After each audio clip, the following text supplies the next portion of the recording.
James, a 1-0 victory against Montrose this afternoon. Are you pleased with the 90 minutes overall? Yeah, delighted. It was a stuffy game. It's always hard to, in any league, no matter what team you are, it's hard to put 3 wins in a row together. And we said that to the players, that this would be the game. Teams would be looking at that they're going to drop points, and let's make sure we don't do it. We found a way to win the game. I believe we had enough in the first 10 minutes. We should have been comfortable again, that old saying, but no, what they showed, that they've, as small as the squad is, and the subs come on again, make an impact for a fantastic goal it was, and then we seen it out well, like a proper team. The togetherness in there is frightening, and they deserved the win. There's no two ways, or there's no other way of dressing it up and saying it was an even game, and it was a tight game. The best team got the 3 points, and we're delighted to start the league campaign with 3 wins out of 3.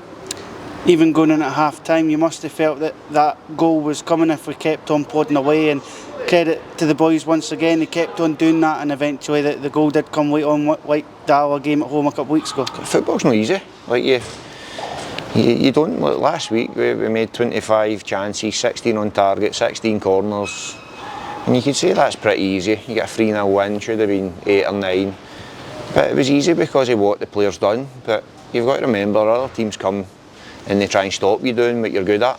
They try and prevent it. You have decision making at times that isn't quite right, or that final pass isn't quite right. It's not just as simple, and it's a very easy game to sit and watch football, and that's no criticising anybody, but what my point on that is you just need to keep working, keep believing, and that's all we said at half time. We went in, we kept believing, and keep believing what you're doing. You're not creating as many chances as you did last week, but that was probably down to Montrose being a better team than what FC Edinburgh were last week. So credit to them for coming with that. They were stuffy, they made it hard for us at times, but we were never going to, it's never going to be, teams aren't going to come here and roll over. Like, when you look at the surroundings, you look at the place, people love coming here and playing.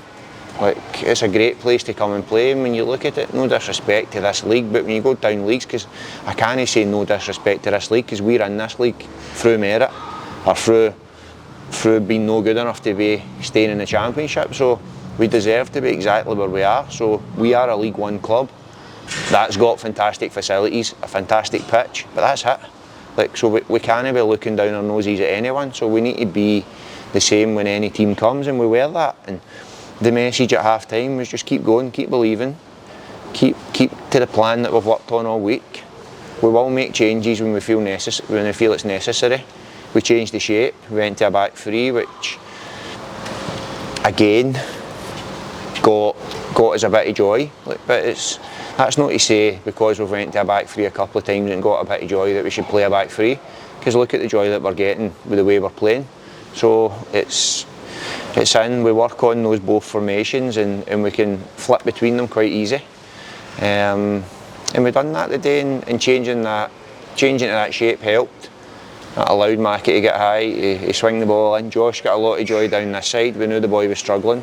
He'd picked up an injury, they had used all their subs, so we knew that their right back was struggling. So Josh Edwards had a free roll really to go up and down that side, which he done great. And he created a few chances, so like, no, it's 3 points, that's all it is. We move on to next week, we're delighted where we are at the minute, but again we've seen I think all credit has to go to the players and the medical department, if I'm honest, because Craig Whiting's playing with knees that shouldn't be playing with, but he's given me everything, so that's credit to Craig. I'm just in a situation where I've not got enough players to replace the players and take them out for 3 or 4 weeks to allow that. Now we are working on that, but we need to work on that, because on another day I'd be standing here fuming that we didn't get that result, because we deserved to win that game. Now we got the result, we can enjoy it, we're top of the league, but we've still got so much to do here. You must be pleased with the impact that your subs made, and as you said, Kyle McDonald and Nikolai Todorov combined to get that winning goal. Yeah, I've said that. It's great being able to bring those on. It was great being able to bring Chris Mockery on. I'd love to have the opportunity to bring more game changers on, or other positions, and that's what we're working on. And as a club, we're working on that. And I know it must be frustrating for the fans. It's frustrating for me. It's frustrating for the board. But we are working on it, and we're working hard to get the right players in the door that can help us, because we know we've got a good nucleus of a squad. But when you look at it, it's very thin, and we need to be getting players in the door. And that's to everyone's credit. We're all working together to do that, and we're being picky on who they are. So it's not a case of we're just signing players for the sake of making numbers up, because that's not what we want to do. We want to sign players that can come in and we can develop, and those players can help us. But look, great afternoon, 3 points. Got a bit excited at the end, but that's what football's all about, winning games. And it's been a long time probably since this club won 3 games in a row.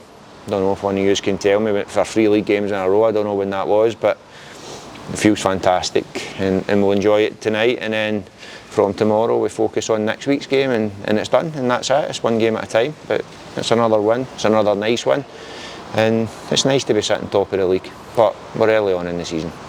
You mentioned in one of your answers earlier on in the interview the word togetherness, and you could see that at the goal, the celebration between the players and the fans, and that togetherness could continue on Tuesday with the open training session here at East End Park for season ticket holders. A great initiative that you and the boys will be delighted to take part in. Oh, I can't wait for it. Well, 1, because it's great to see the fans in, but 2, to just look at that, like putting a training session on in that's the dream of a coach or a manager. So great that the club, we're doing that as a club. It will be a great fan engagement event. They'll get to see bits and pieces of what we do. The players will work hard, and that'll be great. Hopefully there's not too many knocks, because there was one day we trained with 10 players. I'm hoping that's not the case, because then it'll be a rubbish session and everybody will be saying that I'm a terrible coach. But look, we'll deal with that when it comes round. Look, I get, and I think I wrote in my programme notes just how important the fans are to what's going to happen here at this football club, and they stuck with us. They get on our backs, rightly so, but what I will say is that there's things here that people don't know, and at times you hear the moans and groans at Craig Whiting. They don't know what's going on with Craig Whiting's knees. I do, so I can come out and explain it. Like stuff like that, they don't know when we're hitting those big diags that Josh Edwards gets in away up at the very end, and we get a corner off it, that when the ones that don't come off, that I'm asking them to do that. So what I would say is, have a go at me, which I don't mind, because that group of players, since I've come in the door, have worked so hard for myself and the coaching staff, that I think they deserve all the plaudits going. And even if that result, if it would have stayed 0-0, we're hardly giving a chance away. They're working so hard to be a good team, to be together, to represent this football club, that they deserve credit. So anything you see that's going wrong is my fault, and I'll take that, because there were a couple today that the simpler pass was on, and they've went for what we had been working on, because we had seen something in the way Montrose play that we wanted to try and hurt, and that's down to me. So it wasn't down to players not being able to hit a diag, it was down to me asking them to maybe hit a diag that wasn't on. So, but in the end, what I seen to see them, and I think it showed as well that they're now going round to the fans, and maybe at the start they were a wee bit wary of that, because they didn't know what reception they get, but they know now that when they meet Dunfermline fans, when they meet them in the street, when they meet them here, when they go and speak to them, that they're heroes again, and they're speaking to them. Why? Because we're winning games of football. Now it's our job as coaches, managers, and the staff, and the players, to keep that, and we want to keep that momentum going. We want to win games of football, and I want to see scenes like that. I don't want to get as excited as I got. I went a bit over the top, but I love winning for this football club, so that's all that was. And you can probably tell I'm a bit excited with the day's win, but it was an important one, because I also believe the third game's a difficult one. When you've won 2 in a row, it's that third one's a difficult one, and we got through it, and we'll enjoy our night.